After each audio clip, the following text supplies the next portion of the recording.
ଚାତକୀ ସେତିକି ଅସୁନ୍ଦରୀ ଥିଲା।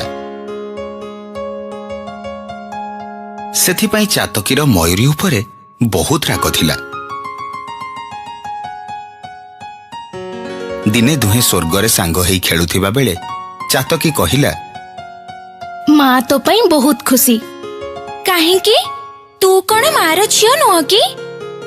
ହଁ ମୁଁ ଝିଅ ଯେ, ହେଲେ ତୋ ଭଳି ସୁନ୍ଦର ନୁହ ନା, ସେଥିପାଇଁ ମତେ ମା ଏତେ ଭଲ ପାଏନି। ତୁ ମାକୁ ଆଜି ଯାଏ ବୁଝି ପାରିନୁ। ମା ପାଇଁ ଆମେ ଦୁଇ ଜଣ ସବୁବେଳେ ସମାନ। ମା ମତେ ଯେତିକି ଭଲ ପାଏ ତତେ ବି ସେତିକି ଭଲ ପାଏ। ଛାଡ ଏସବୁ, ମନ ବୁଝିବା ପାଇଁ ତୁ କହୁଛୁ। କିଛି ଦିନ ପରେ ସ୍ୱର୍ଗରେ ଗୋଟିଏ ପ୍ରତିଯୋଗିତା ହେଲା। ସେଥିରେ ଚାତକୀ ପ୍ରଥମ ହେଲା। ସେଥିପାଇଁ ଇନ୍ଦ୍ରଦେବ ତାକୁ ମର୍ତ୍ତ୍ୟ ଲୋକକୁ ବୁଲିବା ପାଇଁ ପଠାଇଲେ।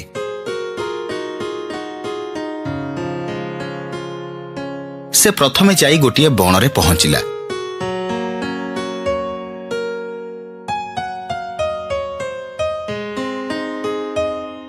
ଦୂରରେ ରହି ସେ ଗୋଟିଏ ସିଂହକୁ ଦେଖିଲା।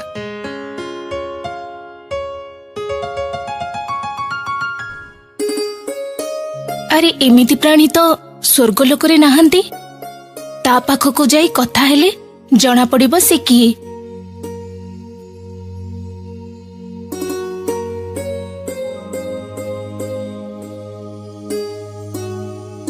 ତମେ କିଏ? ମୁଁ ସିଂହ, ଏ ବଣର ରାଜା। ଆମ ସ୍ୱର୍ଗଲୋକରେ ତମ ଭଳି ପ୍ରାଣୀ ନାହାନ୍ତି। ହେଲେ ତମେ କିଏ? ମୁଁ ଚାତକୀ, ବର୍ଷା ରାଣୀଙ୍କ ଝିଅ। ସ୍ୱର୍ଗରୁ ଆସିଛି ମର୍ତ୍ତ୍ୟଲୋକ ବୁଲିବା ପାଇଁ। ଓଃ, ଆସ ତାହେଲେ, ମୁଁ ତୁମକୁ ବୁଲେଇ ଦେଖେଇବି। ସିଂହରାଜା ଚାତକୀକୁ ନେଇ ସବୁଆଡେ ବୁଲେଇଲା।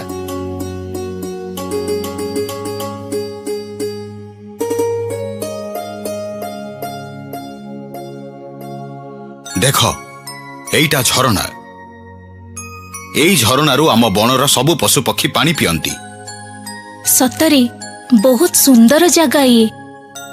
ଚାଲ ଆଗକୁ ଯିବା।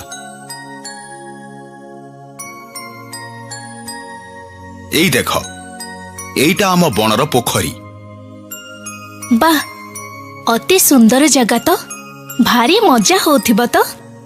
ଆମେ ବଣର ସବୁ ପଶୁ ଏଇଠି ଗାଧାଉ।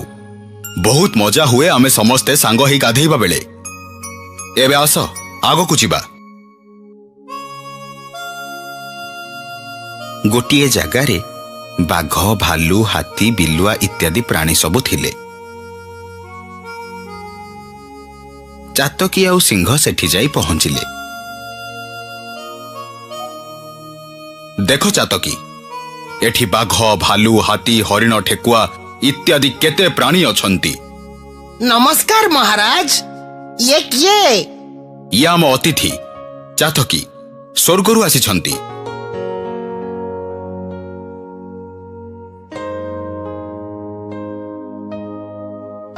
ଆରେ ବାଃ, ଏଇ ନିଅ, କୋଳି ଖାଅ। ଆରେ ଆରେ, ସେ କୋଳି ତମେ ଖାଇବନି। କାହିଁକି? ଏଇଟା ବିଷାକ୍ତ କୋଳି। ୟାକୁ ଖାଇଲେ ତମ ରୂପ ବଦଳିଯିବ।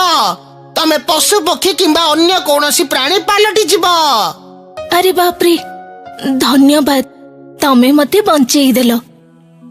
ପୃଥିବୀରେ ବୁଲାବୁଲି ସାରି ଚାତକୀ ସ୍ୱର୍ଗ ଲୋକକୁ ଫେରିଗଲା।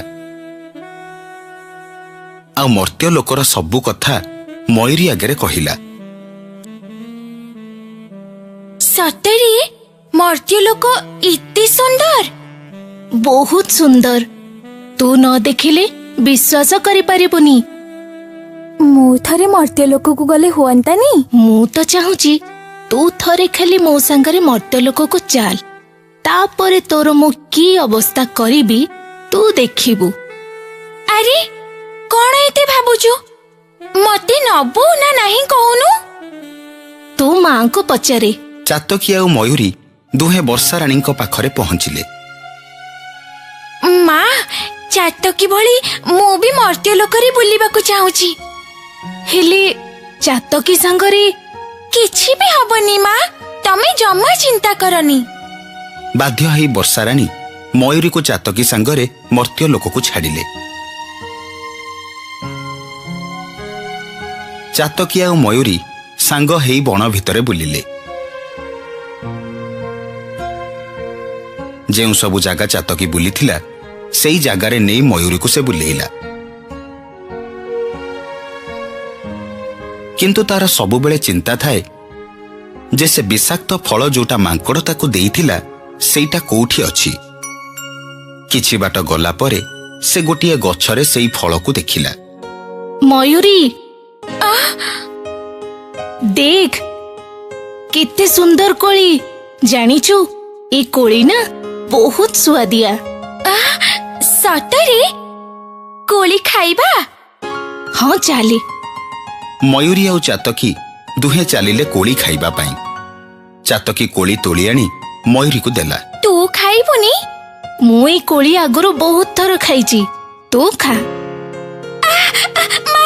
ମା ମରିଗଲି ଲୋ, ମା! ମୟୂରୀ ଦେବତା ଶରୀରରୁ ପକ୍ଷୀ ପାଲଟି ଗଲା।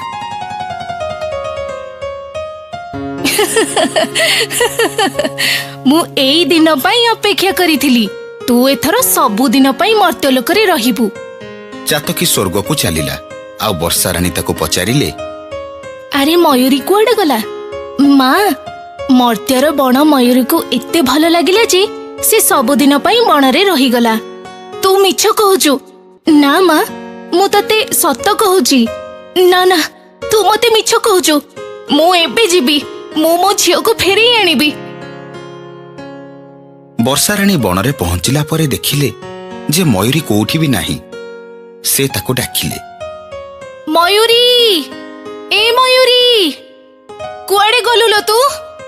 ଏ ମୟୂରୀ। ମୟୂରୀ କାନରେ ମା ଡାକ ପଡ଼ିବା ପରେ ସେ ବର୍ଷାରାଣୀଙ୍କ ପାଖକୁ ଚାଲି ଆସିଲା। ମା, ଏ ମା! ବର୍ଷାରାଣୀ କିନ୍ତୁ ମୟୂରୀକୁ ଚିହ୍ନି ପାରିଲେ ନାହିଁ, କାରଣ ସେ ପକ୍ଷୀ ଶରୀରରେ ବଦଳି ଯାଇଥିଲା। ତମେ ମତେ ଚିହ୍ନି ପାରୁନ ମା? ତୁ ମୋ ମୟୂରୀ? ହଁ ମା, ମୁଁ ତମ ମୟୂରୀ। ହେଲେ ତୋର ଏମିତି ଅବସ୍ଥା କିଏ କଲା? ମୋର এই ଅବସ୍ଥା ଚାତକୀ କରିଛି ମା। ମୋ ରୂପ ଆଉ ସୌନ୍ଦର୍ଯ୍ୟ ପାଇଁ ସେ ମତେ ବହୁତ ଈର୍ଷା କରୁଥିଲା। ଆଉ ସେଇଥିପାଇଁ ମତେ ବିଷାକ୍ତ କୋଳି ଖାଇବାକୁ ଦେଇ ମୋ ରୂପ ବଦଳେଇ ଦେଲା। ବର୍ଷାରାଣୀଙ୍କ ପଛେ ପଛେ ଚାତକୀ ମର୍ତ୍ତ୍ୟ ଲୋକକୁ ଚାଲି ଆସିଲା। ସେ କହିଲା, ହଁ ମା, ମୁଁ ତା ରୂପ ପାଇଁ ତାକୁ ସହି ପାରୁନଥିଲି। ଆଉ ତମେ ତାକୁ ଯୋଉ ଅଧିକ ଭଲ ପାଉନଥିଲ, ମୁଁ ତାକୁ ବି ସହି ପାରୁନଥିଲି। ମା, ମୁଁ ତାକୁ ଯେତିକି ଭଲ ପାଏ ତତେ ବି ସେତିକି ଭଲ ପାଏ। ଆଉ ତୁ ବୁଝି ନ ପାରି ମୋ ଝିଅର ସର୍ବନାଶ କରିଦେଲୁ ଚାତକୀ। ବେଶ କରିଛି, ଭଲ କରିଛି। ସେ ସେମିତି ମର୍ତ୍ତ୍ୟଲୋକରେ ପଡିଥାଉ। ଶୁଣ ଚାତକୀ, ମୁଁ ତତେ ଅଭିଶାପ ଦଉଛି। ତୁ ମୟୂରୀ ଠାରୁ ଅସୁନ୍ଦରୀ ପକ୍ଷୀ ପାଲଟି ଯା। ମା, ନଦୀ, ନାଳ, ଝରଣା, ପୋଖରୀ କୋଉଠୁ ବି ତୁ ପାଣି ପିଇ ପାରିବୁନି। କେବଳ ମୁଁ ବର୍ଷିଲେ ତୁ ପାଣି ପିଇବୁ। ଆଉ ତୁ ସାରା ଜୀବନ ଏମିତି ଛଟପଟ ହବୁ। ଚାହୁଁ ଚାହୁଁ ଚାତକୀ ପକ୍ଷୀ ପାଲଟି ଗଲା। ଆଉ ବର୍ଷାରାଣୀ ସେଠାରୁ ଅଦୃଶ୍ୟ ହେଇଗଲେ। ଅନ୍ୟ ପାଇଁ କେବେ ବି ଗାତ ଖୋଳିବନି, ନହେଲେ ଅସୁବିଧାରେ ନିଜେ ହିଁ ପଡ଼ିବା ସାର।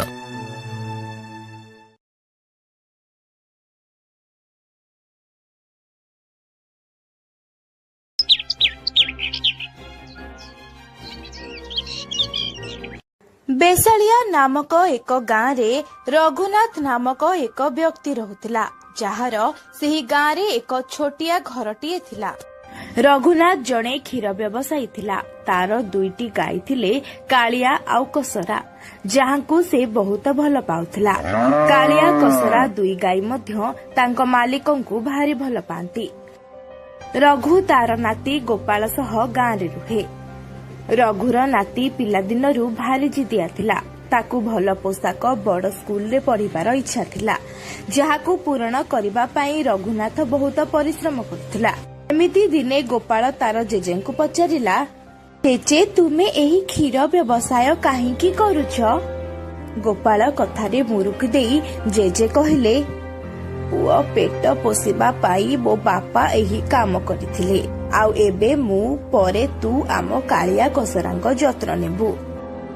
ଆଇ ଜେଜେ, ଏହି ଗାଈଙ୍କ ସେବା କରିପାରିବି ନାହିଁ, ମୁଁ ସହରରେ ବଡ ଚାକିରି କରିବି। ହଉ ହେଲା, ତୁ ପାଠ ପଢି ଭଲ ଚାକିରିଟିଏ କରିବୁ। ଏମିତି କିଛି ଗପସପ କରି ଜେଜେ ନାତି ଶୋଇବାକୁ ଚାଲିଗଲେ। ରାତିରେ ରଘୁ ଶୋଇବାକୁ ଯାଇ ଭାବିଲା, ନାତିର ଇଂରାଜୀ ସ୍କୁଲରେ ପଢିବାକୁ ଇଚ୍ଛା ଅଛି, କିନ୍ତୁ ଏତେ ସାମର୍ଥ୍ୟ ମୋର କାହିଁ? କିନ୍ତୁ ତାକୁ ଯେମିତି ହେଲେ ମୁଁ ଭଲ ସ୍କୁଲରେ ପଢେଇବି। ପରଦିନ ସକାଳେ ଗୋପାଳର ଜେଜେ ରଘୁନାଥ ସବୁଦିନ ପରି ଗୋପାଳକୁ ସ୍କୁଲ ପଠାଇ କାଳିଆ କସରାଙ୍କୁ ଚରାଇବାକୁ ପଡିଆ ନେଇଯିବା ବାଟରେ ରାସ୍ତାରେ ତାଙ୍କ ବନ୍ଧୁ ଦୀନନାଥଙ୍କ ସହ ଭେଟ ହେଲା। ଆରେ ଦିନୁଆ, ତୁ ଏତେ ଦିନ ପରେ ଗାଁରେ? ବଡ କହିବି ସାଙ୍ଗ, କାମ ବ୍ୟସ୍ତରେ ଆସିପାରୁନଥିଲି। ଆଉ ଗାଁରେ କିଏ ରହୁଛି ଯେ ଆସିବି? ପୁଅ ବହୁତ ସହରରେ, ସେଠି ଦିନ କଟି ଯାଉଛି। କାହିଁ, ତୋ ଘର ଜମି ସେସବୁ ସେମିତି ପକାଇ ତୁ ସହର କାହିଁ ଚାଲିଗଲୁ? ସବୁ ଆଉ କଣ ହେବ, ତୁ ବି ତୋର ଏଇ ଗାଈ ଦିଟାକୁ ବିକିଦେ, ଆଉ କେତେ ଦିନ ପାରିବୁ ଯେ? ହଁ ଭାଇ, ଭାବୁଛି ଗାଈ ଦୁଇଟିକୁ ବିକିଦେବି। ମୁଁ ବି ବୁଢା ହୋଇଗଲିଣି, ଆଉ ଏମାନଙ୍କ ଯତ୍ନ ବି ନେଇପାରୁନି। ଦୁଇ ସାଙ୍ଗଙ୍କ କଥା ଶୁଣି ଗାଈ ଦୁଇ ପରସ୍ପରକୁ ଅନେଇ ମନ ଦୁଃଖ କଲେ। କିଛି ନ କହି ପଡିଆକୁ ଚାଲିଗଲେ। ଆରେ ବାବୁ, ଆମକୁ କଣ ବିକିଦେବେ କହୁଛନ୍ତି? ଏବେ ଆମେ କୋଉଠି ରହିବା? ଆମ ଯତ୍ନ କିଏ ନେବ? ହଁ ରେ, ମୁଁ ବି ସେଇ କଥା ଭାବୁଛି। ଆମ ବାବୁଙ୍କ ପରି ଯତ୍ନ କଣ ଆଉ କିଏ ନେଇପାରିବ? ପିଲାଟି ଦିନରୁ ଆମେ ଏଇଠି ଅଛେ, ଏବେ କଣ କରିବା? ଗାଈ ଦୁଇଟିଙ୍କ କଥା ଶୁଣି ରଘୁନାଥ ଆଖିରୁ ଲୁହ ଆସିଗଲା। ସେ ଦୁହିଁଙ୍କୁ କୋଳେଇ ନେଇ କହିଲା, ତୁମେ ବ୍ୟସ୍ତ ହୁଅନି, ମୁଁ ଭଲ ଜାଗାକୁ ତୁମକୁ ପଠାଇବି। ଏତିକି କହି ସଞ୍ଜ ନଇବା ପରେ 3 ଜଣ ଘରକୁ ଚାଲିଗଲେ। ପରଦିନ ସକାଳୁ ସକାଳୁ ରଘୁନାଥଙ୍କ ସାଙ୍ଗ ଦୀନନାଥ ଜଣେ ବ୍ୟକ୍ତିଙ୍କୁ ଧରି ବାହାରେ ପାଟି କରି ରଘୁନାଥକୁ ଡାକିବାକୁ ଲାଗିଲା। ଆରେ ରଘୁଆ, ଉଠିଲୁ କିରେ? ଆରେ ବାହାରକୁ ଆ। ଏ ରଘୁଆ, ଆରେ ଆ। ସକାଳୁ ସକାଳୁ ତୁ ଏତେ ବଡ ପାଟିରେ କଣ ପାଇଁ ଡାକୁଛୁ? ଆରେ ଖୁସି ଖବର, ତୋ ଗାଈ ବିକିବା ପାଇଁ ଗରାଖ ମିଳିଗଲେ, ଆଉ ଭଲ ପଇସାରେ ସେ ଗାଈ କିଣିବେ। ଏଇ ଦେଖ, ଇଏ ସେହି ବାବୁ। ରଘୁନାଥ ବାବୁ, ମୁଁ 15,000 ଟଙ୍କାରେ ଗାଈ କିଣିବି, ଆପଣ ରାଜି ତ? କିଛି ସମୟ ଭାବିଲା ପରେ ଆଉ ନିଜ ନାତିକୁ ଦେଖି ନାତିକୁ ଇଂରାଜୀ ସ୍କୁଲରେ ପଢାଇବା ପାଇଁ ସେ 15,000 ଟଙ୍କାରେ ରାଜି ହୋଇଗଲା। ଆଉ କହିଲା, ହଁ ଆଜ୍ଞା, ମୁଁ ରାଜି, ଆପଣ ଗାଈ ଦୁଇଟିକୁ ନେଇଯାଆନ୍ତୁ। ଏତିକି କହି ଗାଈ ପାଖକୁ ଯାଇ କୁଣ୍ଢାଇ ଭୋ ଭୋ ହୋଇ କାନ୍ଦି କହିଲା, ଯାରେ ଯା କାଳିଆ କସରା ଯା, ଏବେ ତୁମର ନୂଆ ମାଲିକ ନୂଆ ଜାଗାରେ ରହିବ, ଆଉ ଭଲରେ ରହିବ। ମାଲିକର ଆଖିରେ ଲୁହ ଦେଖି କାଳିଆ କସରା ଆଉ ଅଝଟ ନ କରି ଚୁପଚାପ ଚାଲିଗଲେ ସେଠାରୁ। ସଞ୍ଜ ନଇବା କ୍ଷଣି ସୁନସାନ ଗୁହାଳକୁ ଦେଖି ରଘୁନାଥ ଗାଈ ଦୁଇଟିକୁ ଭାବି ମନେ ମନେ କାନ୍ଦିବାକୁ ଲାଗିଲା। ନାତି ଧାଇଁ ଆସି ଲୁହ ପୋଛି ଦେଇ କହିଲା, କାନ୍ଦନି ଜେଜେ, ମୁଁ ବଡ ହୋଇ ଚାକିରି କଲେ ଆମ କାଳିଆ କସରାଙ୍କୁ ଫେରାଇ ଆଣିବି। ସେପଟେ କାଳିଆ କସରାଙ୍କୁ ନୂଆ ଜାଗାରେ ନିଦ ଆସିଲାନି। ପରସ୍ପର କଥା ହୋଇ କହିଲେ, କସରାରେ, ଆମ ବାବୁଙ୍କ କଥା ଭାରି ମନେ ପଡୁଛି। ମତେ ଏଇ ନୂଆ ମାଲିକ ଠିକ ଲାଗୁନି। ଆସିଲା ବେଳଠୁ ଏଠି ବାନ୍ଧିକି ଯାଇଛି ଯେ ଖାଇବାକୁ ବି ଦେଇନି। ମତେ ଭାରି ଭୋକ ହେଲାଣି ରେ, ଚାଲ ପାଟି କରି ମାଗିବା। 2 ଜଣ ଜୋରରେ ରଡି ଛାଡି ଖାଇବାକୁ ମାଗିବାକୁ ଲାଗିଲେ। ରାତି ଅଧରେ ଗାଈଙ୍କ ରଡି ଶୁଣି ରାଗ ତମତମରେ ମାଲିକ ଆସି କହିଲା, ରାତି ଅଧରେ କାଇଁ ରଡି ଛାଡୁଛ? ଚୁପ୍ ହେଇକି ଶୁଅ। କାଲି ସକାଳେ ତୁମ 2 ଜଣଙ୍କୁ ମୁଁ ବିକିଦେବି ଅଲଗା ଲୋକଙ୍କୁ। ତୁମ ମାଲିକଙ୍କୁ 15,000 ଟଙ୍କା ଦେଇ 2 ଜଣଙ୍କୁ କିଣି ଆଣିଲି, ଆଉ ଏବେ 30,000 ଟଙ୍କାରେ 2 ଜଣଙ୍କୁ ଅଲଗା ଅଲଗା ଲୋକଙ୍କୁ ବିକିଦେବି।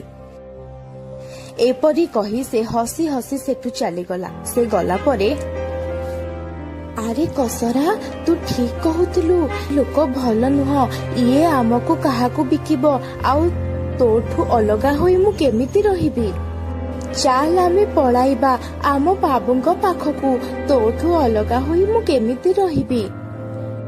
କିନ୍ତୁ 2 ଜଣ ବାହାରିଲା ବେଳେ ମାଲିକ ଦେଖିଦେଲା ଆଉ ଏକ ବଡ ବେତରେ ବାଡେଇବାକୁ ଲାଗିଲା। କାନ୍ଦି କାନ୍ଦି କାଳିଆ କସରା ଶୋଇପଡେ। ପରଦିନ ସକାଳୁ 2 ଜଣ ଲୋକ ଆସି କାଳିଆ କସରାଙ୍କୁ ନେଇଗଲେ।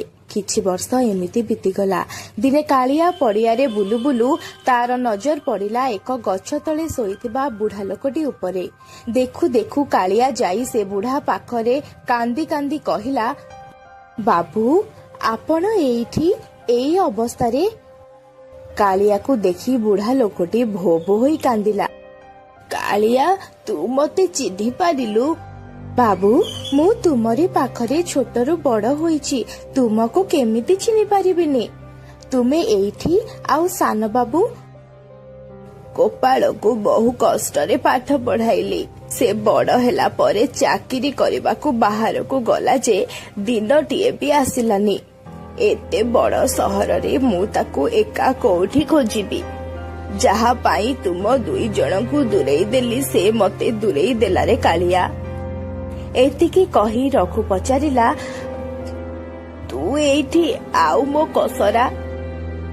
ଏତିକି ଶୁଣି କାଳିଆ ତା ମାଲିକକୁ ସବୁ କଥା କହିଲା। କିପରି ଗୋଟିଏ ଦିନ ପରେ ସେ ନୂଆ ମାଲିକ ଆଉ 2 ଜଣ ଲୋକଙ୍କୁ ଆମକୁ ବିକିଦେଲା। ଏସବୁ ଶୁଣି ରଘୁ ପଚାରିଲା, କସରା କୋଉଠି ଅଛି ଜାଣିଛୁ? ନା ବାବୁ, ମୁଁ ବି ତାକୁ ବହୁତ ଦିନ ହେବ ଖୋଜୁଛି। ମୁଁ ବହୁତ କଷ୍ଟରେ ସେଠୁ ଖସି ଆସିଛି। ହଉ, ଏବେ ଆମେ ଦୁହେଁ ମିଶି ତାକୁ ଖୋଜିବା। ପରଦିନ ସକାଳୁ କାଳିଆ ଆଉ ରଘୁ କସରାକୁ ଖୋଜିବାକୁ ବାହାରି ଗଲେ, କିନ୍ତୁ କିଛି ଖବର ପାଇଲେନି। ଏପରି ହୋଇ 5 ଦିନ ବିତିଯିବା ପରେ ଏକ ଗାଁ ବୁଲୁ ବୁଲୁ କସରାର ନଜର କାଳିଆ ଉପରେ ପଡିଲା। ଜୋରରେ ରଡି ଛାଡି ଧାଇଁ ଆସିଲା। କସରାକୁ ଦେଖୁ ଦେଖୁ ରଘୁ ଆଉ କାଳିଆ ଭାରି ଖୁସି ହୋଇଗଲେ। ରଘୁ କହିଲା, କସରା, କାଳିଆ, ମତେ କ୍ଷମା କରିଦିଅ। ମୁଁ ଟଙ୍କା ଲୋଭରେ ତୁମ 2 ଜଣଙ୍କୁ ସିନା ବିକିଦେଲି, କିନ୍ତୁ ତୁମେ ଗଲା ପରେ ଗୋଟିଏ ଦିନ ନାହିଁ ମୁଁ ମନେ ପକାଇଲି। ମତେ କ୍ଷମା କରିଦିଅ ରେ। ବଞ୍ଚିଥିବା ଯାଏ ମୁଁ ତୁମ ଦୁହିଁଙ୍କୁ କୁଆଡେ ଛାଡିବିନି। ମାଲିକ ଆଖିରେ ଲୁହ ଦେଖି କାଳିଆ କସରା କହିଲେ, ଆମେ ବି ତୁମକୁ ଛାଡି କୁଆଡେ ଯିବୁନି ବାବୁ। ଏବେ 3 ଜଣ ମେଳା ବୁଲି ଖୁସି ଖୁସିରେ ଘରକୁ ଗଲେ।